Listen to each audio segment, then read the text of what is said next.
और मुझे नहीं लगता कि राजद हिम्मत भी करेगा, इतना प्रचंड बहुमत एनडीए को है कि राजद या महागठबंधन हिम्मत भी करेगा नामांकन करने की। अपराधी अपराध करना भूल जाए, जिस स्तर पर भी पुलिस को कार्रवाई करना होगा उस स्तर पर पुलिस कार्रवाई करेगी। आदरणीय मुख्यमंत्री सम्राट चौधरी जी ने स्पष्ट रूप से पुलिस को खुली छूट दी है। अपराधी पाताल में भी होगा तो पाताल से भी खींच कर लाया जाएगा। श्री सूर्य कुमार शर्मा और अरविंद शर्मा जी को भारतीय जनता पार्टी की तरफ से उम्मीदवार बनाया गया, जिससे विधान परिषद के चुनाव में यह हर एक भारतीय जनता पार्टी के कार्यकर्ताओं के लिए बहुत ही गर्व और गौरव का विषय है। और बंगाल की जनता ने निर्णय किया है कि अब इस निर्मम सरकार को हटा देना है जिसने बंगाल को बर्बाद किया। और बंगाल की जनता की जो अभिव्यक्ति थी वो अब वोटिंग मशीनों में बंद है। लेकिन आप सब पत्रकार मित्र जानकारी इकट्ठा करने में बड़े माहिर होते हैं और आप सब लोगों ने 2 चरणों के मतदान में संपूर्ण पश्चिम बंगाल के अंदर घूम के जनता का मूड क्या था ये आप लोगों ने भाप लिया और कल एग्जिट पोल में उसको लोगों के सामने ला दिया।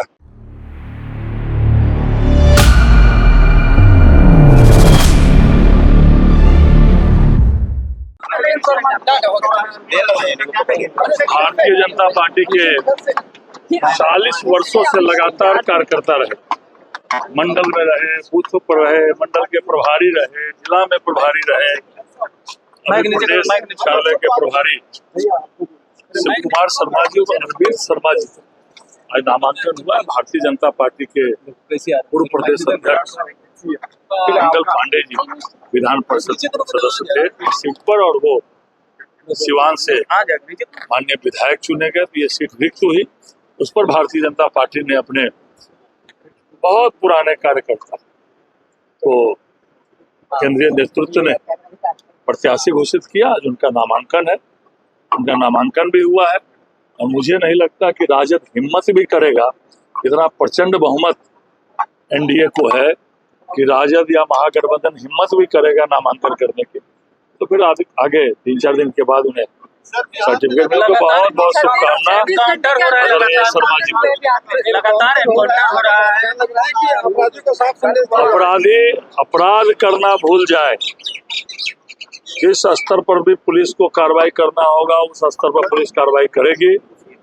आदरणीय मुख्यमंत्री सम्राट चौधरी जी ने स्पष्ट रूप से पुलिस को खुली छूट दी है।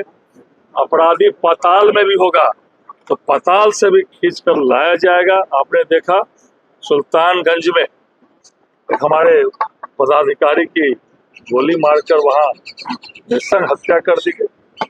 वहां के सभापति गंभीर रूप से घायल है और पुलिस ने पाताल से भी खोजकर रामधनी यादव जी को लाया।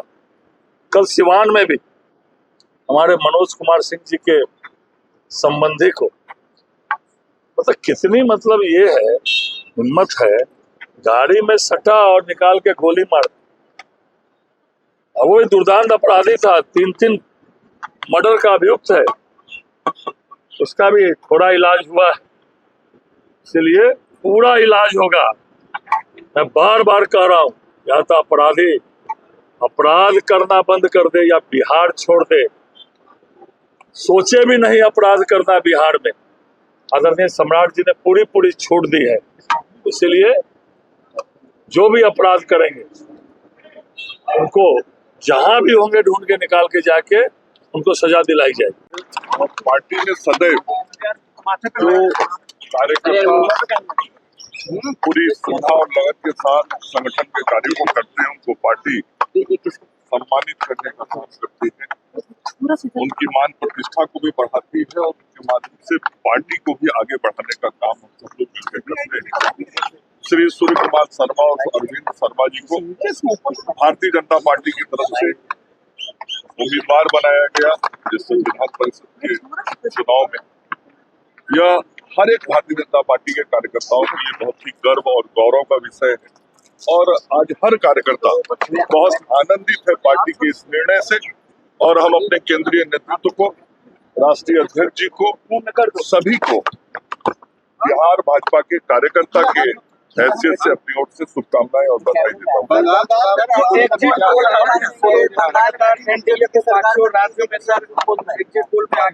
देखिए, एग्जिट पोल में वही दिखाई दे रहा है जो बंगाल की जनता ने निर्णय किया, और बंगाल की जनता ने निर्णय किया है कि अब इस निर्मम सरकार को हटा देना है जिसने बंगाल को बर्बाद किया। और बंगाल की जनता की जो अभिव्यक्ति थी वो अब वोटिंग मशीनों में बंद है। लेकिन आप सब पत्रकार मित्र जानकारी इकट्ठा करने में बड़े माहिर होते हैं, और आप सब लोगों ने 2 चरणों के मतदान में संपूर्ण पश्चिम बंगाल के अंदर घूम के जनता का मूड क्या था ये आप लोगों ने भाप लिया, और कल एग्जिट पोल में उसको लोगों के सामने ला दिया। और जो एग्जिट पोल का परिणाम आया है, मुझे भी पूरा विश्वास है कि उसी के अनुरूप 4 मई को जब परिणाम घोषित होंगे तो परिणाम आएगा, और पश्चिम बंगाल में पहली बार आदरणीय नरेंद्र मोदी जी के नेतृत्व में कमल का फूल खिलेगा और वहां डबल इंजन की सरकार बनेगी। शासन को स्थापित करने के लिए सर हो रहा है सर। ये बहुत साफ है, अपराधी यदि अपराध करने की हिमाकत करेगा तो सरकार और पुलिस कार्रवाई करेगी, और सरकार और पुलिस की जो कार्रवाई है वो बहुत साफ संदेश है अपराधियों के लिए, या तो अपराध छोड़ दो या बिहार छोड़ना पड़ेगा।